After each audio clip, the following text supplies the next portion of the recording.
possible. While for women, from what I know, a woman needs to feel protected and cared for. That is why, if you look at the last sermon of the Holy Prophet, the Prophet says, "Wattaqullah fi nisaikum." Prophet said, "Fear Allah in relation to your women." Why? As a man, Allah has already placed you above the woman. Let everything be equal now. Both of you have the same amount of money in your bank accounts. Both of you are of the same age. You are of the same standing in the society. One thing is always evident. You as a man is physically stronger than the woman.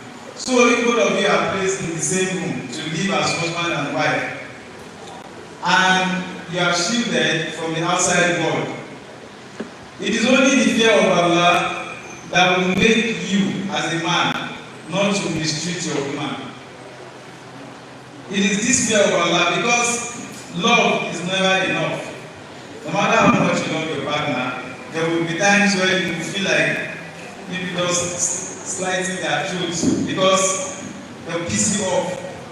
But it is the fear of Allah that restricts you from doing that. So the Prophet of Allah says we should fear Allah in relation to our women. So even though women are implored to be obedient and submissive to their husbands, at the same time, a man should not take undue advantage of that.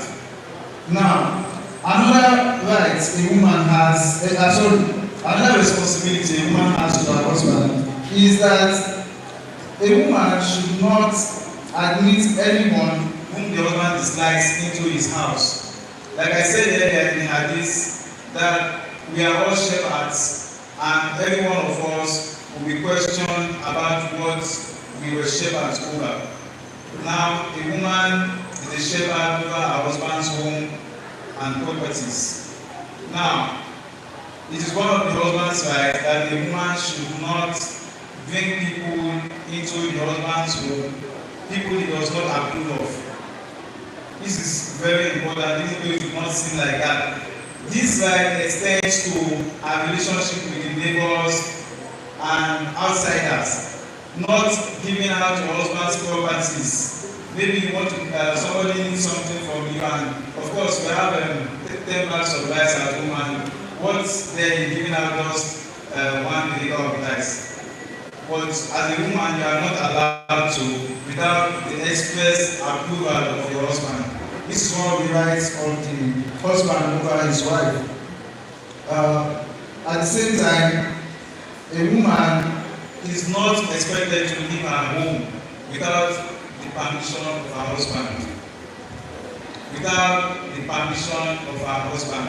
A woman should not just say, "Oh, I have a party somewhere, and of course I'm attending to it, like for example, my friends will be there. So nobody can even think that I should not go." Like I said earlier, responsibilities on the husband to protect his family. And there is a corresponding right. One of those corresponding rights is what we see here. Because if anything happens to the wife, the husband will be called to account. Where did your wife go? Maybe her mother needs to speak with her and they start dialing her number. They can't reach her. They will call the husband next. I think we are well out alone now. We call global. It will be unheard of for the husband to say, "Sorry, we must see how we are." It doesn't make any sense. How can you not know where your wife is? So, there is a responsibility as well as the corresponding right. The responsibility of the husband to protect his wife, and the corresponding right of the wife to obey the husband in that regards. Now, we move to the rights of the husband.